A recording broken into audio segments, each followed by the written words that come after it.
இயேசுவில் எனதருமை சகோதர சகோதரிகளே, பிரைஸ் தி லார்ட். இயேசுவுக்கே புகழ், மரியே வாழ்க. இந்த 22ஆம் அதிகாரத்தில் ஆண்டவர் ஆபிரகாமின் விசுவாசத்தை சோதிக்கிறார். அவருடைய விசுவாசத்தை சோதிக்கும் நோக்குடன் தன்னுடைய ஒரே மகனான ஈசாக்கை பலியிட அழைக்கிறார். கண்டிப்பாக இது மிக மிக கடினமானது என்பது நமக்கு தெரியும். தவமிருந்து பெற்றெடுத்த ஒரு குழந்தை, அதுவும் முதிர்ந்த வயதிலே பெற்றெடுத்த ஒரு குழந்தை, கடவுள் வாக்குத்தத்தம் கொடுத்திருக்கிறார், இவன் வழியாக உன்னுடைய சந்ததிகளை பெருகச் செய்வேன், விண்மீன்களைப் போல, மணல்களைப் போல. இதையெல்லாம் மனதில் வைத்திருந்தாலும் கூட ஆண்டவருடைய வார்த்தையை நாம் ஏற்றுக்கொள்ள தயங்கியிருக்க வேண்டும். ஆனால் ஆபிரகாம் கடவுளினுடைய வார்த்தையை அப்படியே எடுத்துக்கொண்டு சரணடைகிறார். அந்த நிகழ்வைத்தான் நாம் பார்க்கிறோம். அதாவது அன்புக்குரியவர்களே, இந்த அதிகாரத்தை நீங்கள் வாசிக்கும் பொழுது இது எப்படியோ ஆபிரகாமுக்கும் ஈசாக்குக்கும் நடந்த ஒரு நிகழ்வு மட்டுமல்ல. இது மிக முக்கியமான ஒரு தொடர்பை ஆண்டவர் இயேசுவினுடைய வாழ்க்கையில் நடந்த அந்த கல்வாரியின் பயணத்தினுடைய நிழலாக இங்கு நாம் பார்க்கப்படுகிறது. ஆபிரகாம் தன்னுடைய மகன் ஈசாக்கை மலையை நோக்கி அழைத்து சென்றது போல ஆண்டவர் கல்வாரி நோக்கிய அந்த பயணத்தையும் நமக்கு சுட்டி காட்டுகிறது. இரண்டாவது பாருங்களேன், இந்த ஈசாக்கின் மீது ஆபிரகாம் தன்னுடைய விறகு துண்டுகளை அவன் தலைமேல் பொருத்தி அழைத்து செல்லுகிறார். ஆண்டவர் இயேசு மீதும் அந்த கல்வாரி பயணத்தில் ஒரு மரத்துண்டானது சுமத்தப்படுகிறது. அதைத்தான் நாம் பார்க்கிறோம். மூன்றாவதாக நாம் ஆபிரகாம் அந்த மரத்துண்டின் மீது தன்னுடைய மகனை பலியிட அப்படியே கிடத்துவது போல ஆண்டவர் இயேசுவின் மீது அந்த சிலுவை என்ற அந்த மரத்துண்டின் மீது கிடத்தப்பட்டார்.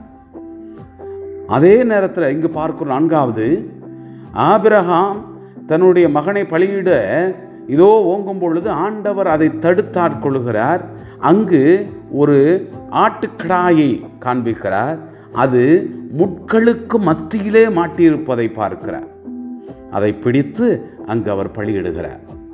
என் அன்பு சகோதரமே, நினைத்து பாருங்கள், இந்த முட்களுக்குள் இருக்கக்கூடிய ஆட்டுக்கிடாயானது இது நிழல். அங்கு நிஜமாக முள் கிரீடத்தால் பின்னப்பட்ட ஆண்டவரின் இயேசு என்ற அந்த ஆட்டுக்குட்டியானது அங்கு பலியிடப்படுகிறது. அது நிஜம்.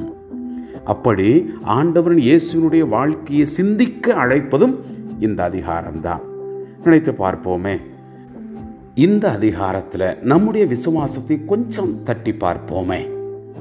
ஆபிரகாமை போல நாம் சரணடைய தயாராக இருக்கிறோமா? ஒரு சிறு துன்பம் நம்முடைய வாழ்க்கையில் வந்தாலும் இது நம்முடைய வாழ்க்கைக்கு ஏதோ தேவை என்பதால் கடவுள் கொடுக்கிறார் என்ற அந்த எண்ண ஓட்டத்தை நாம் கொண்டிருக்கிறோமா என்பதை நினைவில் கொண்டு இந்த அதிகாரத்துக்கு நாம் செவி மடுப்போம். இந்நிகழ்ச்சிகளுக்கு பின் கடவுள் ஆபிரகாமை சோதித்தார். அவரை நோக்கி, ஆபிரகாம் என, அவரும் அடியேன் என்றார். அவர், உன் மகனை, நீ அன்புகூரும் ஒரே மகனான ஈசாக்கை அழைத்து கொண்டு மோரியா நிலப்பகுதியிற்கு செல். அங்கு நான் உனக்கு காட்டும் மலைகளில் ஒன்றின் மேல் எரிபலியாக அவனை நீ பலியிட வேண்டும் என்றார். அவ்வாறே ஆபிரகாம் அதிகாலையில் எழுந்து தமது கழுதைக்கு சேணமிட்டு தம் வேலைக்காரருள் இருவரையும் தம் மகன் ஈசாக்கையும் அழைத்து கொண்டு எரிபலிக்கு வேண்டிய விறகு கட்டைகளை வெட்டிய பின் கடவுள் தமக்கு குறிப்பிட்டிருந்த இடத்தை நோக்கி புறப்பட்டு சென்றார். 3ஆம் நாள் ஆபிரகாம் கண்களை உயர்த்தி அந்த இடத்தை தூரத்திலிருந்து பார்த்தார். உடனே ஆபிரகாம் தம் வேலைக்காரர்களை நோக்கி, நீங்கள் கழுதையோடு இங்கேயே காத்திருங்கள், நானும் பையனும் அவ்விடம் சென்று வழிபாடு செய்த பின் உங்களிடம் திரும்பி வருவோம் என்றார். பின் ஆபிரகாம் எரிபலிக்கு வேண்டிய விறகு கட்டைகளை எடுத்து தம் மகன் ஈசாக்கின் மீது வைத்தார். நெருப்பையும் கத்தியையும் தம் கையில் எடுத்து கொண்டார். இவ்வாறு இருவரும் சேர்ந்து சென்றனர். அப்பொழுது ஈசாக்கு தன் தந்தையாகிய ஆபிரகாமை நோக்கி, அப்பா என அவர், என்ன மகனே என்று கேட்டார். அதற்கு அவன், இதோ நெருப்பும் விறகும் கட்டைகளும் இங்கு இருக்கின்றன, எரிபலிக்கான ஆட்டுக்குட்டி எங்கே என்று வினவினான். அதற்கு ஆபிரகாம், எரிபலிக்கான ஆட்டுக்குட்டியை பொறுத்த மட்டில் கடவுளே பார்த்து கொள்வார் மகனே என்றார். இருவரும் சேர்ந்து தொடர்ந்து நடந்தனர். ஆபிரகாமுக்கு கடவுள் குறிப்பிட்டு சொல்லிய இடத்தை அவர்கள் அடைந்தனர். அங்கே ஆபிரகாம் ஒரு பலிபீடம் அமைத்து அதன் மேல் விறகு கட்டைகளை அடுக்கி வைத்தார். பின் தம் மகன் ஈசாக்கை கட்டி பீடத்தின் மீதிருந்த அந்த விறகு கட்டைகளின் மேல் கிடத்தினார். ஆபிரகாம் தன் மகனை வெட்டுமாறு தம் கையை நீட்டி கத்தியை கையில் எடுத்தார். அப்பொழுது ஆண்டவரின் தூதர் வானத்தினின்று ஆபிரகாம் ஆபிரகாம் என்று கூப்பிட அவர், இதோ அடியேன் என்றார். அவர், பையன் மேல் கை வைக்காதே, அவனுக்கு எதுவும் செய்யாதே, உன் ஒரே மகனையும் எனக்கு பலியிட நீ தயங்கவில்லை என்பதிலிருந்து நீ கடவுளுக்கு அஞ்சுபவன் என்று இப்பொழுது நான் அறிந்து கொண்டேன் என்றார். அப்பொழுது ஆபிரகாம் தன் கண்களை உயர்த்தி பார்த்தார். இதோ முட்செடியில் கொம்பு மாட்டிக்கொண்டு நின்ற ஒரு ஆட்டு கிடாயை கண்டார். உடனே ஆபிரகாம் அங்கு சென்று அந்த கிடாயை பிடித்து தம் மகனுக்கு பலியாக எரிபலியாக்கினார்.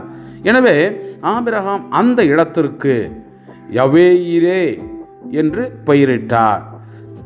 ஆதலால்தான் மலையில் ஆண்டவர் பார்த்து கொள்வார் என்று இன்று வரை வழங்கி வருகிறது.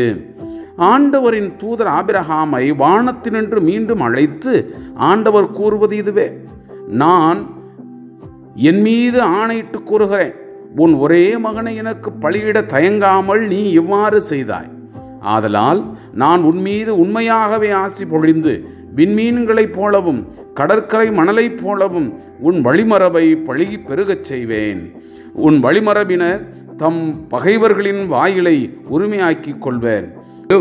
நீ என் குரலுக்கு செவி கொடுத்ததனால் உலகில் அனைத்து இனத்தவரும் உன் வழிமரபின் மூலம் தங்களுக்கு ஆசி கூறிக்கொள்வார் என்றார். பின் ஆபிரகாம் தம் வேலைக்காரரிடம் திரும்பி வந்தார். அவர்கள் ஒன்று சேர்ந்து பேர்சேபாவுக்கு திரும்பி சென்றார்கள். அங்கேயே ஆபிரகாம் வாழ்ந்து வந்தார். இந்நிகழ்ச்சிகளுக்கு பின் உன் சகோதரன் நாகோருக்கு மில்கா புதல்வரை பெற்றெடுத்திருக்கிறாள் என்று ஆபிரகாமுக்கு சொல்லப்பட்டது.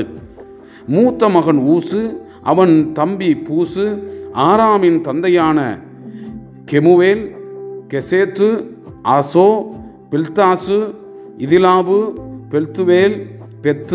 பெத்துவேல், ரெபேக்காவின் தந்தை. இந்த 8 புதல்வர்களையும் மில்கா ஆபிரகாமின் சகோதரன் நாகோருக்கு பெற்றெடுத்திருந்தாள். மேலும் அவனுக்கு மறுமனைவியாகிய ரயூமா, தெபாகு, கஹாம், தகாசு, மாகா என்பவர்களை பெற்றெடுத்தாள். Praise the Lord. இயேசுவுக்கே புகழ். மரியே வாழ்க.